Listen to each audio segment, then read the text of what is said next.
Hey guys, Lord here, back again with another action figure review, and what better way to end Gay Pride Month than to take a look at the Masterverse new Eternia Terror Claws Skeletor, a version of the Lord of Destruction that's known for being pretty fruitalicious in the past. Sad to say, because the concept is cool, but I think this one takes that concept and adds a little Todd McFarlane flair to it, of all things, and makes it a little less fruitalicious. So maybe this isn't the best thing to end Gay Pride Month on, but you know, a stupid joke is a stupid joke, and I just made one, so suck it. That said, this is of course brought to us by the fine folks over at Mattel, who will be fine folks for this video, because yes, I like this figure quite a bit. So, before we get too far ahead of ourselves, as far as accessories go, he's got a pair of hands. Useful hands, because they are grip hands, so you can wield a Havoc staff if you want.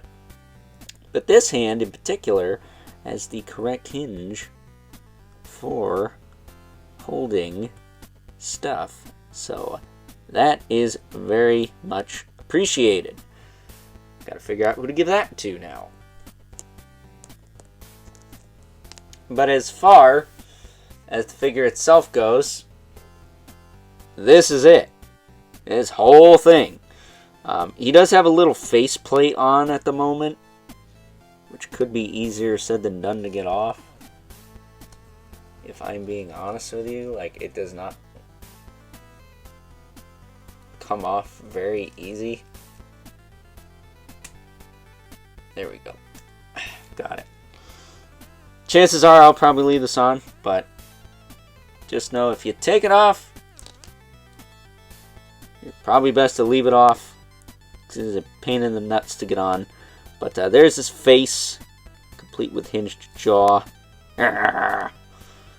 Honestly, it looks a little bit more like a Death Star officer helmet on him, with the spiked mohawk going up the front. And he's got these tubers on his back. They do twist, so there is that. And they hook up to the Terror Claws, which are literally wired into him. Like, yeah, they pop in at the wrist swivel, but these arms have like tubes and wires and things going through them, and some bolts on the back. Now, to be honest with you, I thought I had a messed up piece here, but this bolt is supposed to be up here, and this bolt is supposed to be down here. The biceps aren't even symmetrical, so I'm guessing that's why. So, there you go. No wiring on his legs or anything, but I guess he doesn't need it because the Terror Claws are all up here. So, of course, he's going to be a little top-heavy, but he's not hard to stand. At least not for me. He's got the cool armor on. Still a tank top, but it literally looks like armor this time around. So it doesn't look as fruitalicious. He's got a, I think, unique loincloth to this figure. With a little skull on the belt, maybe. Then, of course, we got the Terror Claws themselves. Again, they plug in at the wrist cut. The wrist swivel. They are rubbery, but I think the pegs themselves are actually hard plastic. And unlike some of the Ninja Turtle weapons that plug into the wrists, I think these are a little better.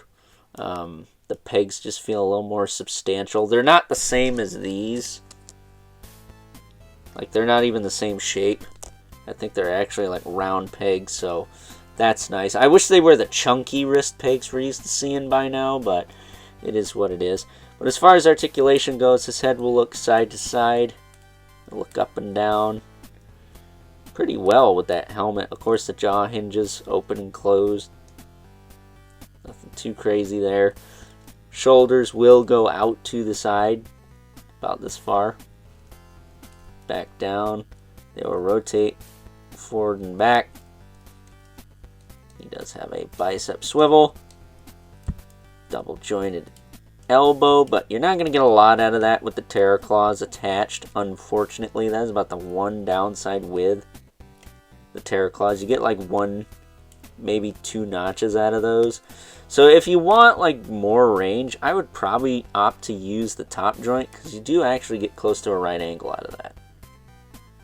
So that's decent. That said, at the wrist, you get the swivel for the gauntlet, and then a swivel hinge for the hand. And I would recommend holding the gauntlet when you want to move this thing, because it is pretty tight. That said, I think it would have made our lives easier if these gauntlets just kind of fit over the forearm and these plugged into the wrists, but it is what it is. Moving this out. The torso can, of course, rotate upstairs, like so. You can tilt back this far, forward this far. You can tilt side to side a little bit there, as much as the armor's going to allow.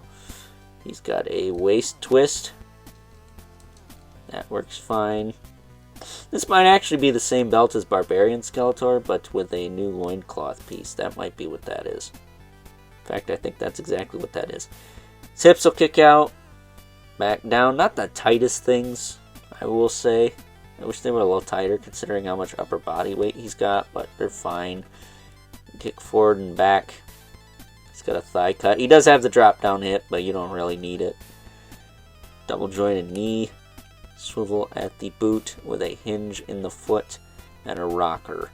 So standard Masterverse fare when it comes to articulation, other than the Terror Claws, of course, which should be expected. That's the main gimmick of this figure.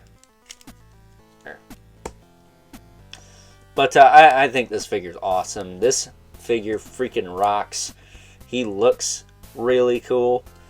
And he's not too hard to stand. I was able to pose him up earlier and get him in some pretty cool poses without him taking a dive. So that's a plus, I guess. But yeah, as far as these gauntlets are, they're not the hardest things to take off, but I wouldn't do it a million times.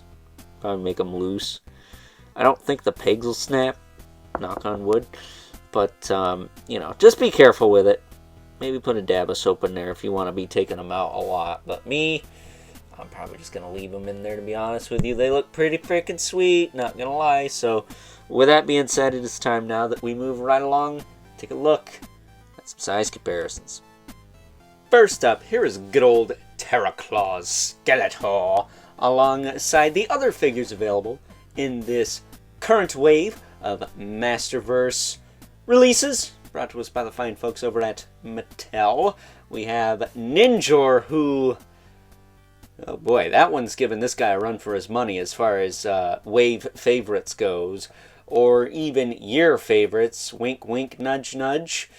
That said, we also have She-Ra, who, in all honesty, compared to these two, seems to fall a bit short for me. I don't know what it is, but we'll talk about that more when we get to her review.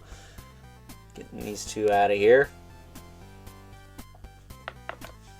Can make way for our two regulars, the Mythic Legion's Brother Mandibilith. Right there. And the infamous 11 Spawn, who is about neck and neck with the Lord of Destruction here. So, with that being said, it's time now that we wrap things up with some final thoughts. Overall, and if you had told me the fine folks over at Mattel would finally make Terror Claws Skeletor cool, I might have believed you, but I didn't think we'd get it now. This is a badass figure, and if you're a fan of Skeletor, by any stretch of the imagination, you need to add it to your Skeletor shrine, collection, whatever you want to call it, because it is, as I just said, freaking bad-ass. Enough said. So with that being said, until next time, I'll catch you guys later.